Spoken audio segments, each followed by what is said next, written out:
I will ask you this question. What is more painful for the countries of the Euro-Atlantic Bloc, counter-sanctions or the boomerang effect of their own actions? I can't say it's painful.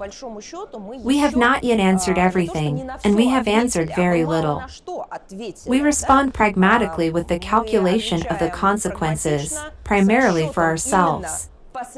This is not thoughtless shooting back, but this is only the result of an analysis that calculates our benefit, our interests, and so on. I have a big question. How do they pass those sanctions? They should at least understand.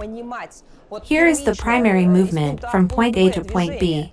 But as I understand it, that's not exactly how it happens. I am sure that Washington calculated the consequences for the European Union, and they are satisfied with these consequences. But such a decrease in the role of the status and power of the EU is entirely in the interests of the United States. Therefore, a comprehensive strike on Russia with a rebound on the European Union fit perfectly into their scheme. But to strike it themselves, I think, of course, is the result of the grossest miscalculations and mistakes of the ideologists who are behind the sanctions policy in Washington.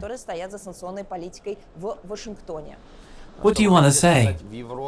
In Europe, they do not understand this? It depends who. Those people who understand, they are not given a microphone. They are outcasts. They are immediately declared outcasts by anyone. Of course, conductors of the will of the Kremlin, in any way.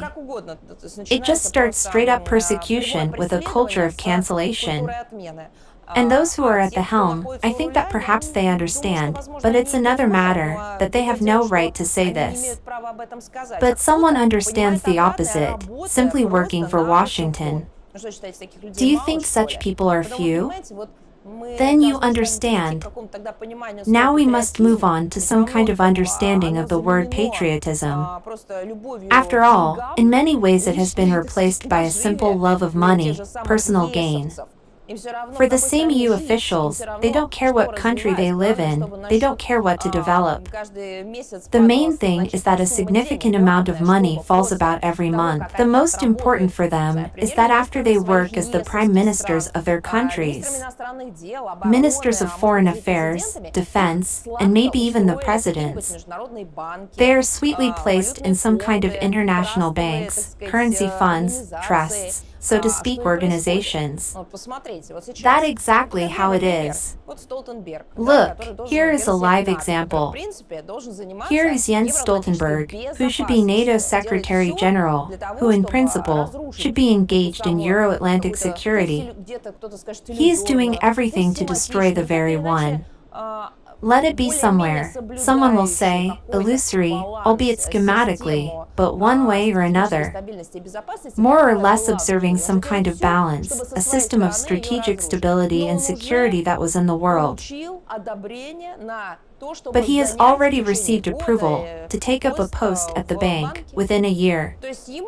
That is, he has already been given financial compensation for, so to speak, not military work. And it is clear for what game and in whose interests. That's it. So it happens to everyone. It's just that this bonus is not given to everyone in such a way that is well attractively positive. For many, there is not a carrot, but like a whip, in the form of a package of compromising evidence. Maybe materials that discredit them, or direct threats.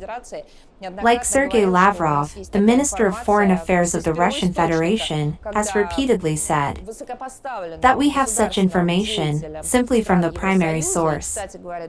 When a high-ranking statesman of the EU countries, and by the way other regions of the world, was directly threatened the future of their children's and families, of their personal financial stability, if they don't accept some other anti-Russian decision,